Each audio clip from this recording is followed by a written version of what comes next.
You one of those people, or maybe you have a friend who has a high stress job? Like, that's a real question. Everybody, it seems, is under so much stress these days. And so that's what we're here to talk about tonight is something called compassion fatigue. And it is a real phenomenon. It is something that happens to people that are in high stress jobs and most frequently people that are in some sort of emergency response or caregiving type of environment. And so um, those are the people that we're going to be talking about tonight and talking for and um, trying to work with through the emotion code and the body code. So, hi, I'm Holly Pitus. Thank you so much for joining me tonight. And I am an emotion code, body code practitioner. I think if you found me on this page, you probably know a little bit about the emotion code. And it is an incredible system designed to help relieve you of your negative trapped emotions. So I'm sure that you hear people talk about emotional baggage or things that are holding them back in life or they're struggling with. And so, yeah, it's true. We walk around with a pile of unprocessed emotions, and these emotions can have, they can come upon us really at any time. It is something that is just a system or a circumstance that just wasn't fully processed at the time by our subconscious mind. So it could be something that we read, it could be something that we overheard, it could be something that we misunderstood. And for some reason, our subconscious has said, okay, this is how we're going to deal with it when it comes around again. So I'm sure you also have experiences where someone at work or a clerk in a store or, a waiter at a restaurant can make a comment to you and boom, you get mad, you get frustrated, you essentially sort of overreact to whatever the person said. And when you think about it, you respond by saying, oh, I reacted that way because it reminded me of the time when, my sibling did something or I got yelled at in school by a teacher or what have you. It takes you back to some old event that happened years and years ago, and you just respond knee-jerk reaction. And the person maybe just said something very innocently and they didn't mean anything in particular by it, but your response was really strong. So that's a simple demonstration or example of something that can be a negative trapped emotion, this emotional baggage that we carry around. And so what happens really is that our energy system wants to work on autopilot. That's how we breathe, that's how we digest. It's how our bodies still continue to function even when we're unconscious and sleeping. And so what happens is that your subconscious mind wants to just have a program for everything, just like your computer does. And so, for example, when you have a file in a computer and suppose you're typing a letter and you want to save the file and it's like, well, you want to save it where you saved all the other ones like this. That's exactly what our subconscious is doing with, here's an emotion, we reacted like this one time before, let's react like this every time. And when we have that programming in it, it's really hard to overcome it or change it, no matter how much we want to. When we have this negative programming running through us, this old historical stuff, it's hard to overcome it. So that's where the emotion code can come in. It's this incredible system that what we do, it's a bioenergy type of feedback that we use, and we can use it. It's just something that we don't have to be in the same room. It works online over a phone call, as long as you, the person receiving the session, that you are willing, you give permission to someone like me who is a certified practitioner. And then we go through a series of yes or no questions that I'm asking directly into this biofeedback energy system. And once we can identify what that negative trapped emotion is, once it's clearly identified, then it can be released.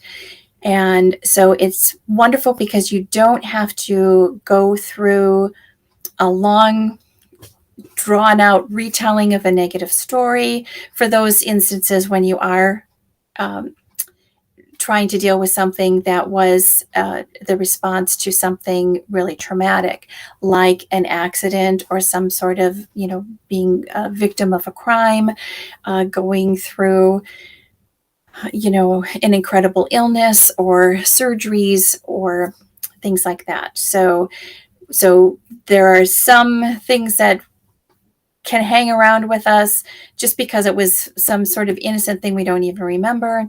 And then there are some other huge events that we've had that we just really don't want to have to tell that story again.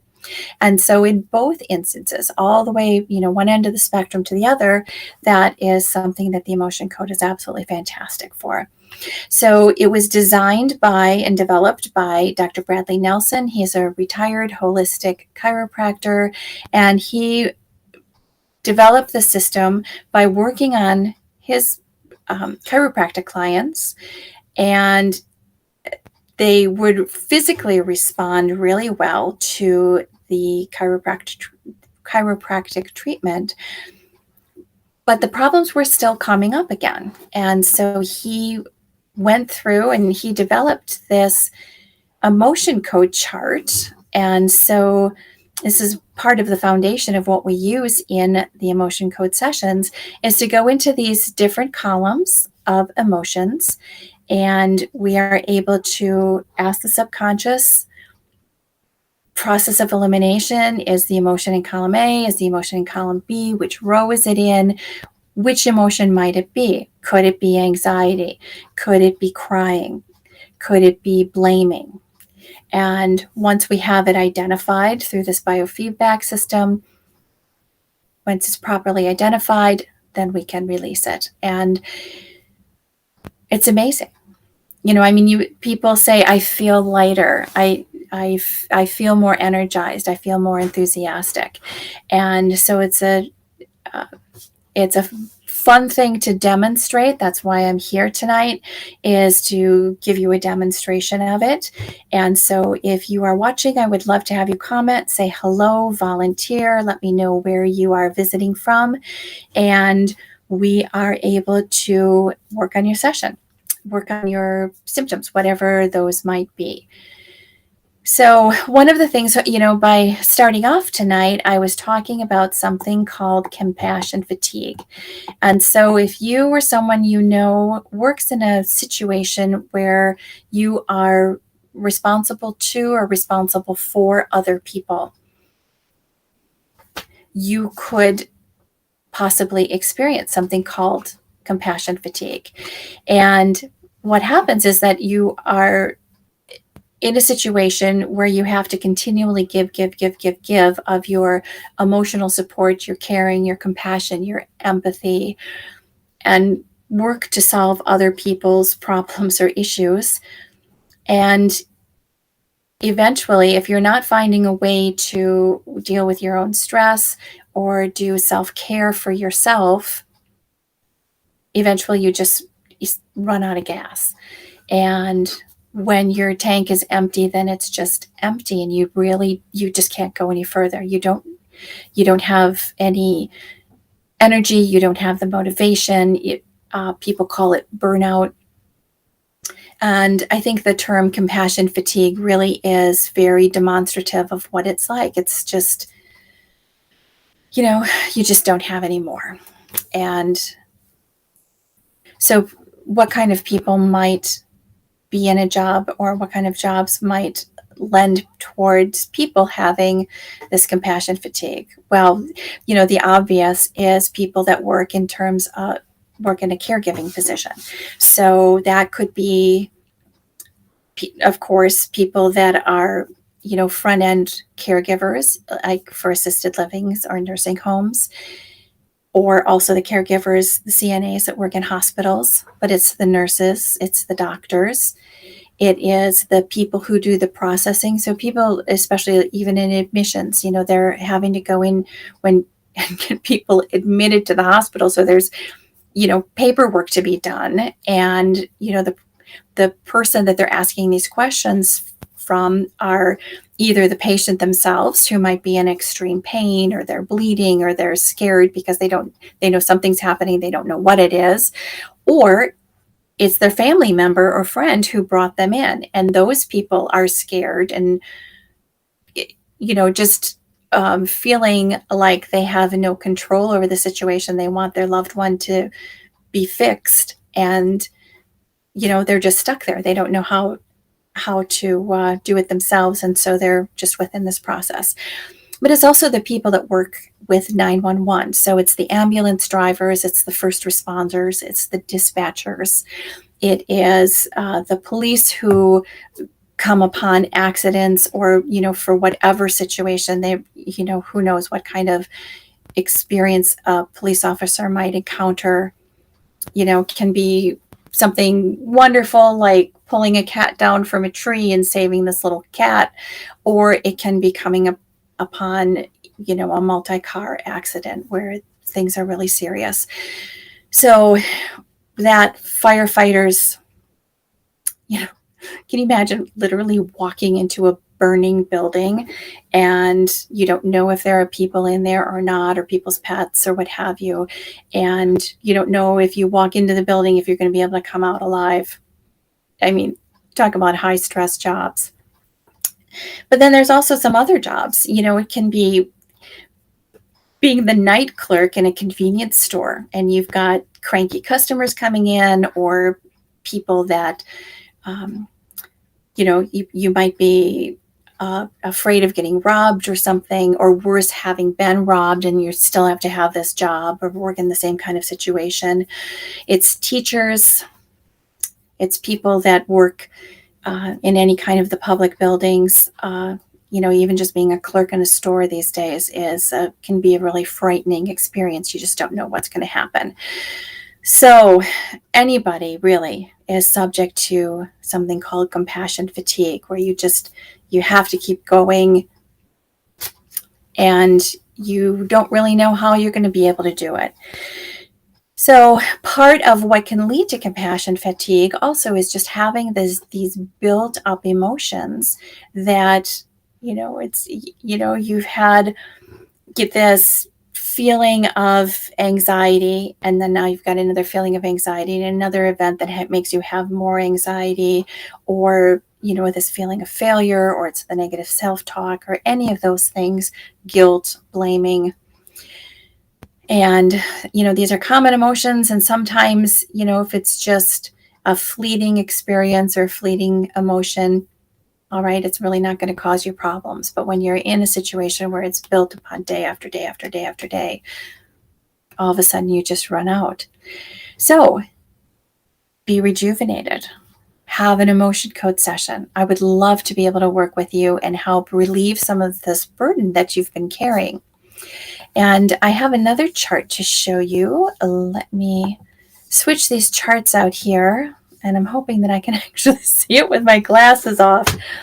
I've got some glasses I can read with, some I can't. And so this is a really nice illustration, though, of when you are having emotions and where these emotions can wind up triggering some physical reactions for you. I think one of the easiest ones to understand is when they talk about heartache or heartbreak. And you really feel like you feel a physical thing in your heart. And there's also something with the emotion code that is called the heart wall. And when you have an experience that is very sad, or a broken love relationship, someone dies, and your subconscious wants to protect you again from feeling this kind of pain or this kind of agony in your heart. It doesn't want you to have heartbreak anymore. So what it does is actually just puts up a wall. And so that is why it's called the heart wall. And pretty much everybody has this to one degree or another. There are some people that have just incredible walls built up. And there are some people that have walls that they don't know that they have them.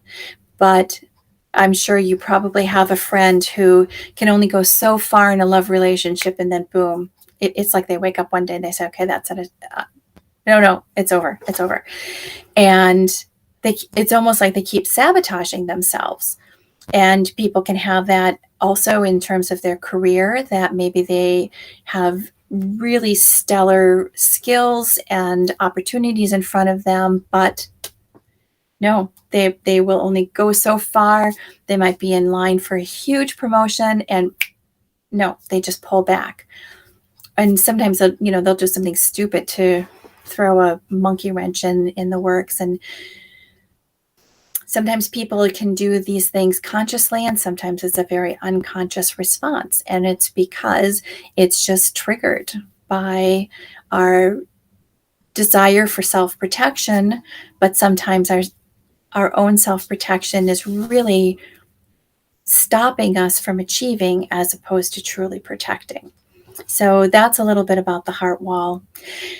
And, it crops up at different times. A lot of times, it's most obvious in a love relationship when you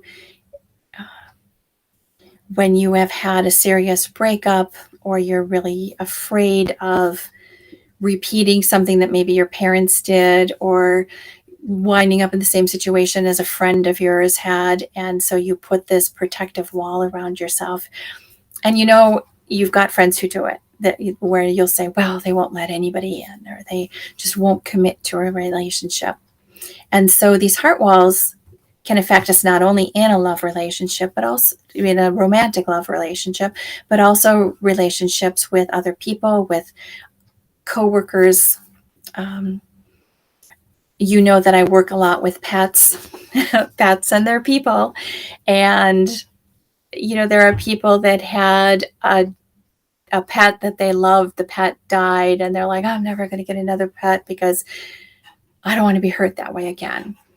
And a different way to look at that is to realize how deeply you did love or were loved by that person or that pet, and being able to go into another relationship.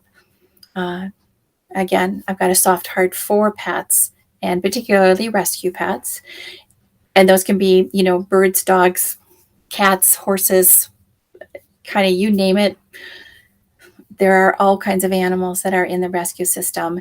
And, if you flip that, and instead of thinking about the pain when that pet would pass away, but to think about the joy and the salvation that you could give to that pet by being able to have good care, good food, a nice place to live, and someone that actually loves the pet and treats it with love and respect. So there's that flip side to it. And so I would love to be able to work with you on this compassion fatigue. People just have these experiences, and it is great to be able to relieve some of these burdens so that we can continue to move forward in our lives.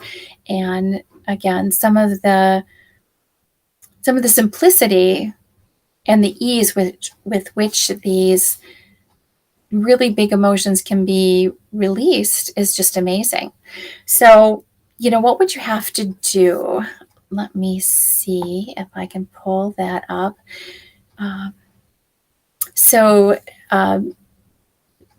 What you would do in a emotion code session is that, number one, it's easy to book. So what you can do is book online. I'm trying to get my little ticker tape here to show. So you found me here on either my Facebook page or my YouTube channel. And so there should be a link that you can schedule an appointment. And So it's easy, you book online, you'll book it according to your own schedule's convenience. I've got a lot of hours that are available. And typically I work with people for half an hour or an hour. Those are how long the sessions are. And we can go through a lot of items pretty quickly. So you should always come with a list or have a couple of things that you know you want to work on. And we can get rid of some of the big chunks, right off the bat. So things like a heart wall or things that are like leading into this compassion fatigue. And so, again, you don't have to go into a great big story. You can say something like, here's the thing that I'm trying to work with. I'm biting my fingernails, or, I'm afraid to go to a hairdresser to get my hair done because of the pandemic, and I don't want to be in a room with a bunch of people with masks or things, or have to wear a mask through the appointment. So sometimes it can be really simple. Sometimes you have, some achiness in your joints or your knees, your hands. Sometimes people have itches. And so you don't necessarily think that that's that big of a deal. It's like, well, I've just been living with all of these, this itchy skin for a long time. And come to find out, it is something that is a negative trapped emotion. And that is the way your body is telling you, there's something bothering me. I don't know how, your body can't speak in words. So it has to give you these coded messages by way of aches and pains and itches and headaches and sleepless nights and things like that. So, for a demonstration, so you could certainly do it tonight or come back next time or have a friend come, and all you really have to do is volunteer. So what you want to do is just say, yes, I give my permission. So that's something about the emotion code and body code, is that you must give your permission. We can't just, jump in and say, oh, gee, I've noticed, Johnny was scratching behind his ear a little bit. I wonder if that's a trapped emotion. Well, no, you have to actually say the words, yes, I give my permission. And you can do that for yourself. You can do that for your pet. You can do that for your child under 18. You must be the legal parent or guardian for that child. And so then the other thing that you would do is you would want to say what with the issue that you want to work on, or issues that you want to work on. And then we go to work. We start. So what I do is I will ask you just a few questions. How long is, maybe it doesn't really even matter how long this has been bothering you. What I'm able to do is ask that within the session of, when did this start? Did it start when you were half the age that you are? Did it start as a child? Is it something that's recent? And then we're able to just decipher what the trapped emotion or number of trapped emotions that are there that are triggering this particular issue. So sometimes the explanation of this is a little bit cumbersome, but really the experience itself is very elegant. It's very quick, and it's pretty incredible. So we could also, although we're talking about the compassion fatigue and having to deal with some pretty tense times in terms of the work or the stressful situation that you are in. So sometimes the things are very tense, but other times, it might just be something that's more for fun.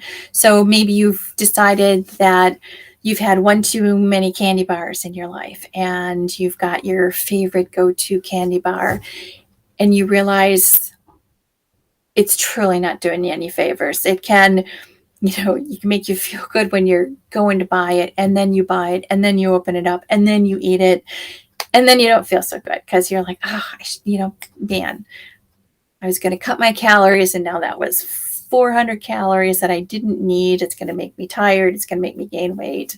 And now I'm frustrated. So something simple like that. We can delete that favorite candy bar craving for people that are doing soft drinks or sodas, or even, beer, liquor, things like that. It's amazing that we can just, it's like the craving for it just vanishes. You can look at it, you're not triggered, you don't feel the feelings like some dieters do of, oh, I'm having this big craving and I really want that thing. You just look at it and it's like looking at nothing. It just really doesn't stir you in any way. So there are some fun things that we can do with the emotion code too that are actually really powerful.